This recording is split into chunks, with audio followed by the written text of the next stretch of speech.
I want us to spare a thought for dumb buildings. Okay, so this is probably my 50th Smart Building Conference, and these poor dumb buildings no one ever talks about. So let's shout out for dumb buildings. So we're always talking about buildings like these. They all get their day in the sun, they get prizes, awards. But the reality is, the overriding majority of buildings in the world are nothing like these. They're way more like this, or maybe this one. And they deploy technology like this. And here's an example of some interesting lighting integration. So you get my point, right? So we've all had experiences of dumb buildings. That airport you love to hate, or the office building you love to avoid, like the plague. That condo you should never have bought.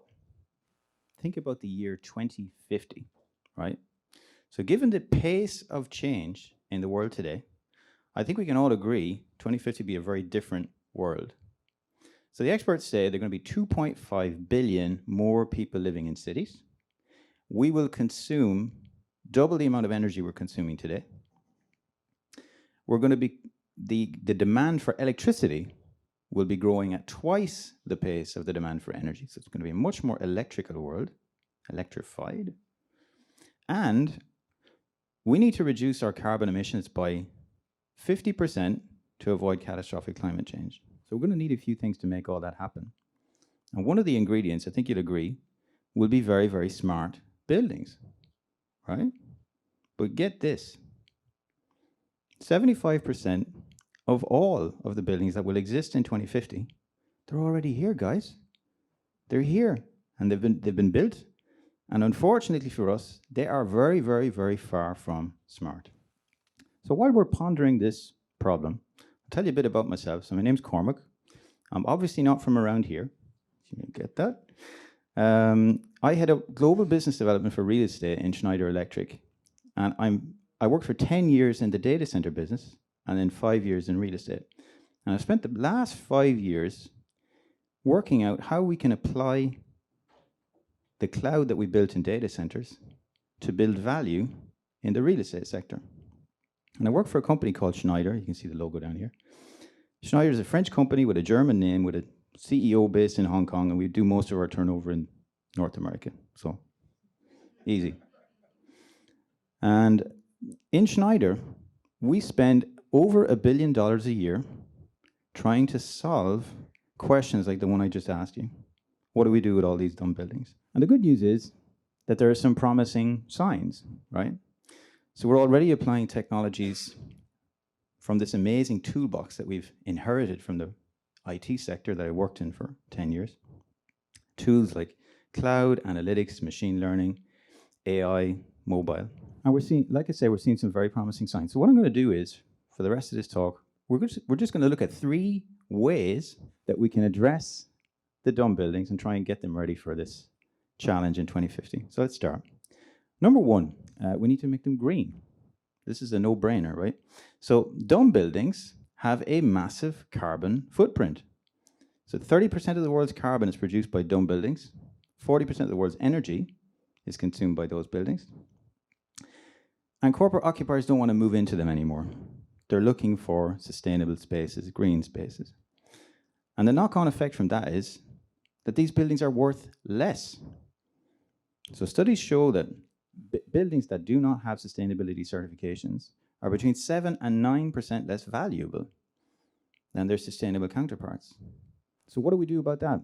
Well, good news is we have lots of ways of addressing existing buildings that are not sustainable. And at Schneider, we've worked on thousands of buildings to address that issue. I'm just going to give you one example. Our own corporate headquarters is a 350,000 square foot facility. And from the moment we moved in until today, we have divided the energy footprint on a square foot basis by 6.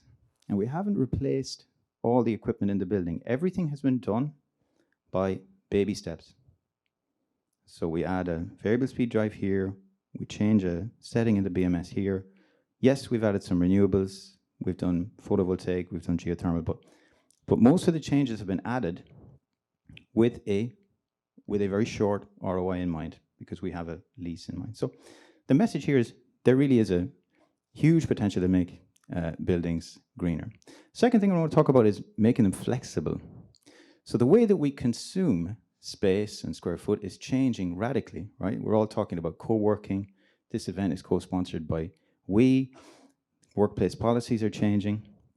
And get this, dumb buildings have difficulty in adapting to these changes, right? But we're working with some of the largest banks in the world, and we're able to instrument their buildings with smart IoT sensors. And it doesn't take months or weeks or even days. We can do this in a matter of hours. And we can start to gather information about how these buildings are behaving and what the usage is and how we can improve them. And then we can take that data and we can start to improve the controls of the office buildings. And we have technology on the controls side that allows us to completely reconfigure an entire office in a matter of clicks with a fraction of the cost, a fraction of the time, a fraction of the loss of productivity. And we're also working on technologies like microgrid, where existing buildings can become way more agile and way more reactive to the way the energy environment is behaving around them.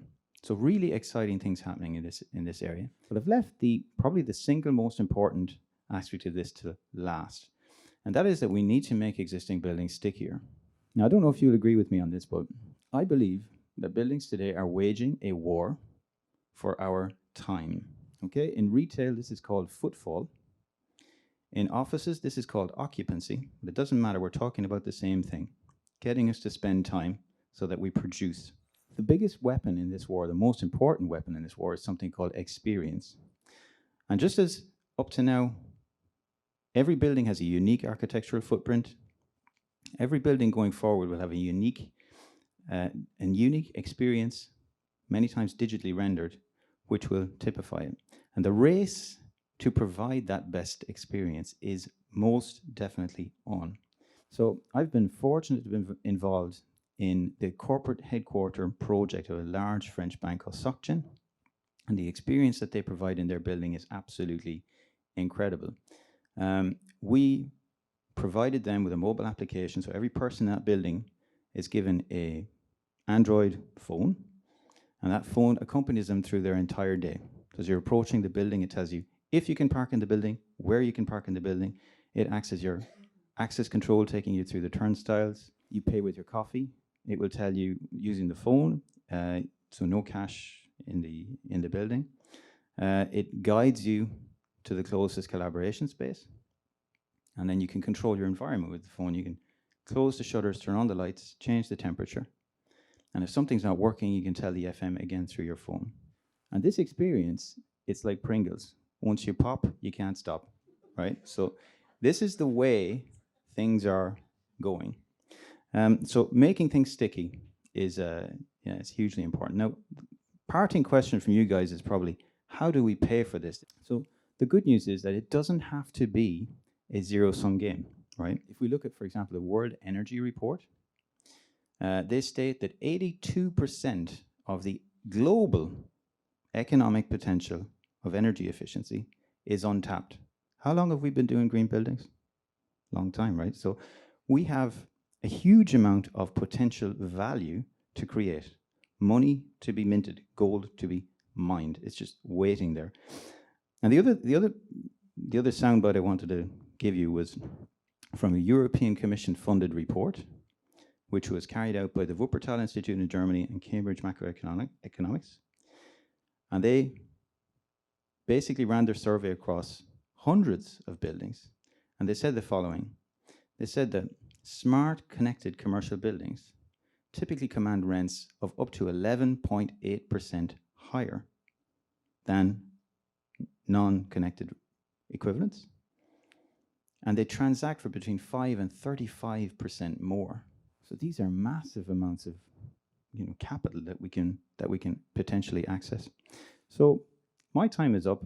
If you've enjoyed this conversation, please reach out to me on LinkedIn and we can carry it on. We'd be delighted to speak to you. Thank you.